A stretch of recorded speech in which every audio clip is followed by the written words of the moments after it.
Assalamualaikum warahmatullahi wabarakatuh. Alhamdulillahi rabbil alamin. Wa bihi nasta'inu ala umuri dunya waddin. Wa ala alihi wa sahbihi ajma'in. Amma ba'd. Di dalam sebuah hadis yang diriwayatkan oleh Abu Hurairah radhiyallahu anhu, qala Nabi sallallahu alaihi wasallam, faslu ma baina siyamina wa siyami ahlal kitabi aklat as-sahuri. Rahul Imam Muslim. Kata Rasulullah SAW, perbedaan yang mendasar antara puasa saum orang Islam dan puasa atau saum ahlul kitab, orang kafir, Yahudi Nasrani, apa? Pada waktu makan sahur. Jadi puasa orang Islam dan puasa orang kafir itu perbedaannya hanya pada sahur. Loh, emang ada orang kafir itu puasa? Iya. Iya. Kalau Bapak baca surat Al-Baqarah tentang min qablikum, diwajibkan kepada kalian berpuasa seperti halnya orang-orang terdahulu juga diwajibkan berpuasa. Siapa orang terdahulu itu diantaranya? Orang Yahudi dan Nasrani. Sekarang pun begitu. Hanya puasanya orang kafir itu ada perkembangan. Dulu disebut praying, semacam beribadah. Saum itu ibadah. Seperti kita, saum kan ibadah.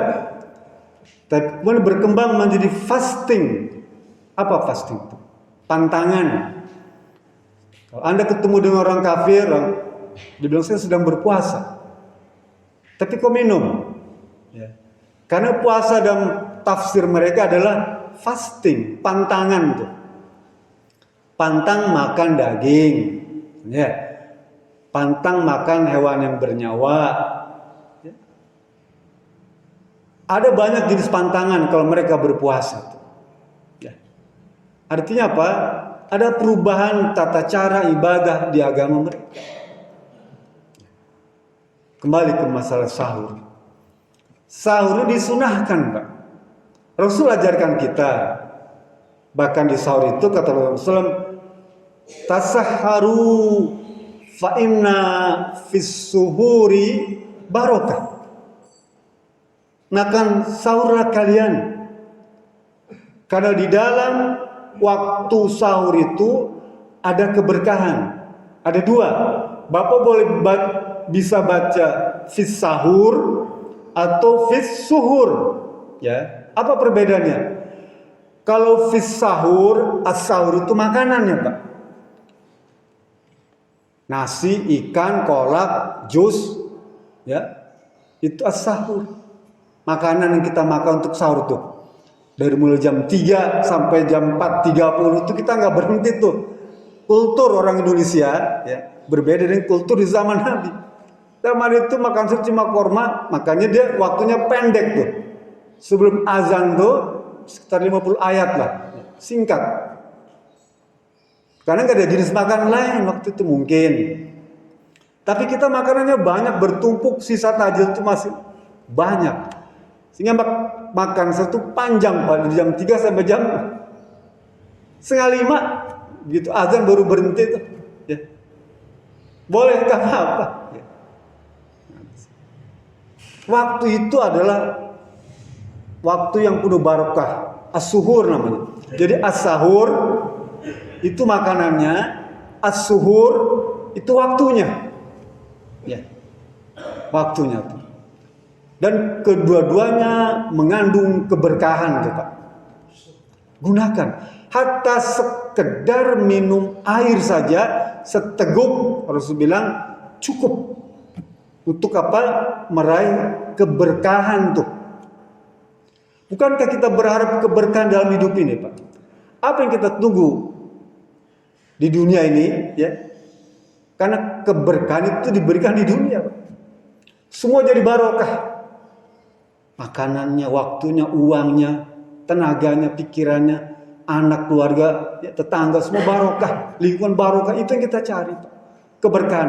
Dan itu bisa dicapai, bisa diraih dengan hanya melaksanakan makan sahur. Hatta sekalipun sekedar minum seteguk air. Jangan sampai ini dijauhkan. Karena ini merupakan salah satu pilar umat Islam. Pilar atau portal kejayaan Islam ada di keberkahan ini. Kalau kita tinggalkan sunnah Nabi itu makan sahur itu, karena merasa kuat badannya, kadang-kadang orang misalnya dari jam begadang sampai jam 11 malam supaya dia tidak tidur, istajil sebagainya, makan cukup. Dia tahan sampai besok pagi tuh, gak perlu makan sahur. Bukan itu tujuannya, tapi kita ingin meraih keberkahan. Karena dengan keberkahan itu Allah akan kembalikan kejayaan Islam. Bapak tahu kenapa orang-orang kafir Yahudi Nasrani itu sekarang ini meninggalkan syariatnya? Sedikit demi sedikit dia tinggalkan. Apa ujungnya? Banyak tempat ibadah, ya, orang-orang kafir itu terbengkalai,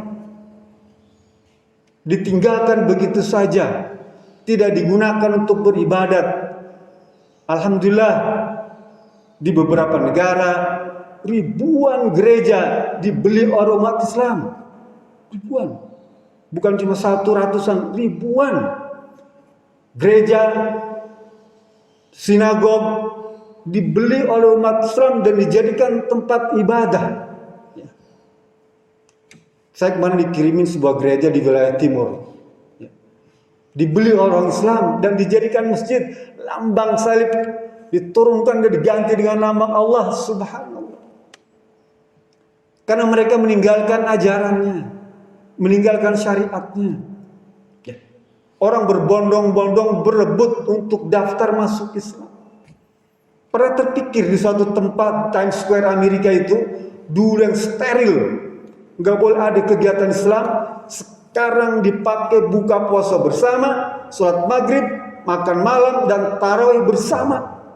Dan jumlah puluhan ribu orang, menggemparkan Amerika.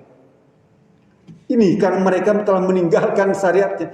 Kita pun begitu, kalau kita tidak mau mengambil mutiara-mutiara sunnah Rasulullah ini, ya, jangan berharap Islam kembali jaya. Karena syarat untuk mengembalikan kejayaan Islam, kata Imam Malik, apa? Ma aslaha akhirah hadil ummah illa ma aslah awalaha.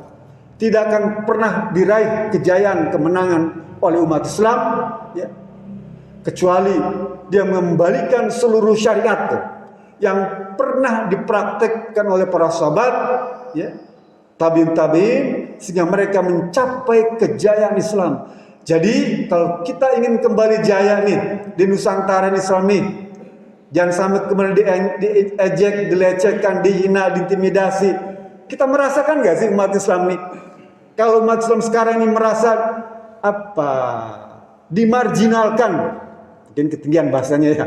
Kalau marginal, apa marginal tuh? Dikesampingkan, dianggap tidak bernilai, Pak. Umat Islam Nusantara di Indonesia itu dianggap tidak memiliki arti apa-apa. Kalau Bapak tidak merasakan itu, ya, keterlaluan juga ya. Padahal begitu gencarnya orang menyerang Islam sekarang ini. Dan itu datang bukan dari orang kafir, orang Islam yang mungkin dalam pandangan Islam munafik. Mereka serang orang Islam, sahabatnya sendiri, kerabatnya sendiri, satu alumni, satu alma mater, bahkan satu pesantren. Dia jatuhkan Islam. Lah, kalau kita merasakan itu, ya, maka mari kita sama-sama laksanakan sunnah-sunnah Rasulullah nih. Sekecil apapun yang kita bisa lakukan, ambil bagian untuk mengembalikan kejayaan Islam dengan melaksanakan sunnah Rasul. Karena orang Islam ini, Pak, tidak mungkin melawan kekuatan kafir itu dengan kekuatan kita miliki. Nggak pernah ada sejarahnya, Pak. Islam hanya mengandalkan kekuatan yang Allah berikan tuh. Kejadian yang pernah dalam Islam hanya mengandalkan pertolongan Allah Subhanahu wa taala. Dan pertolongan Allah itu hanya bisa diraih, dicapai, diberikan kalau kita melaksanakan syariatnya. Yang wajib, yang sunnah, sekecil apapun Bapak praktekkan. Yang Bapak mampu, yang kita sanggup. Gak usah yang besar-besar, yang tinggi-tinggi, muluk-muluk lah. Yang ringan-ringan, praktekkan itu, Pak. Karena kontribusi kita terhadap Islam mungkin mampunya cuma itu. Cuma ini yang bisa saya praktekkan untuk melaksanakan Islam. Yang lain belum sanggup. Boleh.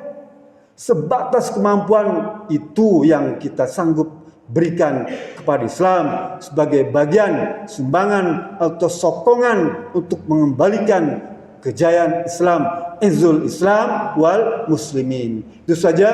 Billahi bismillah. Assalamualaikum warahmatullahi wabarakatuh.